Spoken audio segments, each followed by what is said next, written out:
اعوذ بالله من الشیطان الرجیم بسم الله الرحمن الرحیم. دا خو تا زمانه داسې یو تپوس وکړو چې دا ډېر لوی آیات محمد خان شیرپو شهید چې دی یو ډېر لوی جدوجهد نوم دی او هغه د دې پښتنو د سیمې او د پښتنو د تمام پښتنو دپاره چې د هغه کوم خدمات دي او کوم هغه قربانۍ دي نو هغه د پښتنو ډېر لوی محسن پاتې شوی دی. نورو خلکو د پښتنو دپاره د حقوقو دپاره او دغه دپاره چغې او اوازونه اوچت کړي دي، خو هغه اواز هم اوچت کړی دی او بیا د دې د ترقۍ دپاره او د دې د آبادۍ دپاره او دې مخکې بوتلو دپاره او د دې د حقوقو دپاره هغه یو عملي جدوجهد کړی دی او هغه د پښتنو عملي جدوجهد داسې کړی دی چې د دې ته دې ایجوکیټ کړي دي، د خپل حقوقو نه ایجوکیټ کړي دي. نمبر دو بیا دا چې هغه د پښتنو په هر د زندګۍ په هر پهلو کې دې له ترقي ورکړې ده، د دې د روزګار دپاره د داسې غریبانان چې هغه اوس هم د آیات محمد خان شیرپو شهید د هغه چې کومې شمه بله کړې ده په هر کور کې او د غریبانانو په کورونو کې، نو هغې ته یو ډېر لوی ریلیف میلو شوی دی او د هغه دا یو سوچ او هغه د دې دپاره اخري قرباني ورکړه چې یاره دا پښتانه غریبانان کمزوره هغه طبقه چې هغه کمزورې طبقه ده چې هغه را مخکې شي او هغه راوچته شي د تعلیم په لحاظ، د نوکرو په لحاظ، د آبادو په لحاظ، د ټولو نه علاوه دا ده چې کم خلک بې کوره چې هغې ته کورونه میلو شي، چې کم خلک بې تعلیمه دي چې هغې ته تعلیم میلو شي، چې کم خلکو سره روزګار نه چې هغې ته روزګار میلو شي او دا علاقه چې ده چې دا په هر لحاظ سره دا آباد شي او د هغې دپاره هغه پوره جدوجهد او خواري کړې ده او بیا هغې کې بریک راغی د هغه د شهادت په وجه او خلکو دا نه غوښتل کم څه قوتونه داسې وو چې پښتانه دی دې اوبرو شي او دې پښتنو د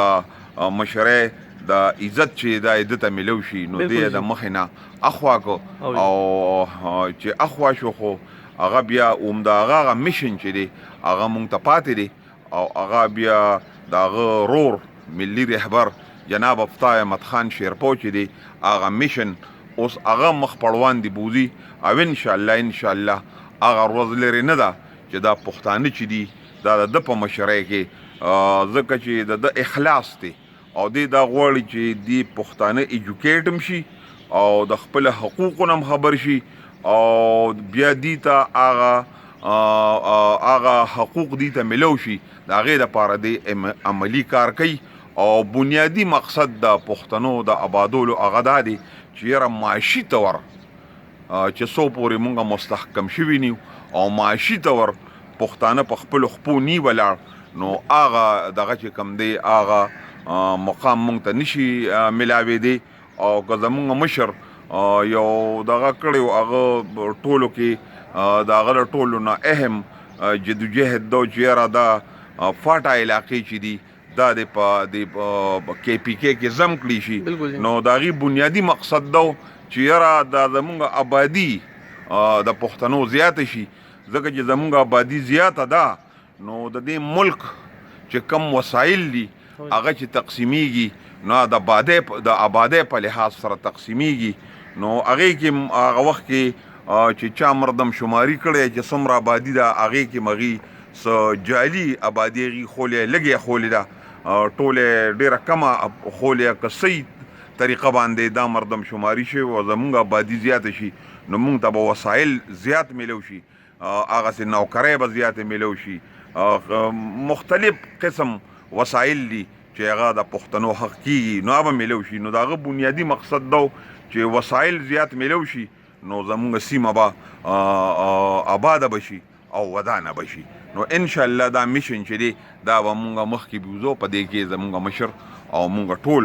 د قومي وطن پارټۍ ټول ورکران لګیا دي او عملي طور مونږ دا کو پښتانه ایجوکیټ کوم او د هغې نه علاوه چې کله د ایجوکیټ شي بیا د دې د حقوقو د حاصلولو دپاره هر حده پورې چې دی او هر حربه او هر طریقه کار به مونږ اپناوو چې پښتانه مخ پړوان دی لاړ. ډېره مننه، خوشحاله او باز اوسئ.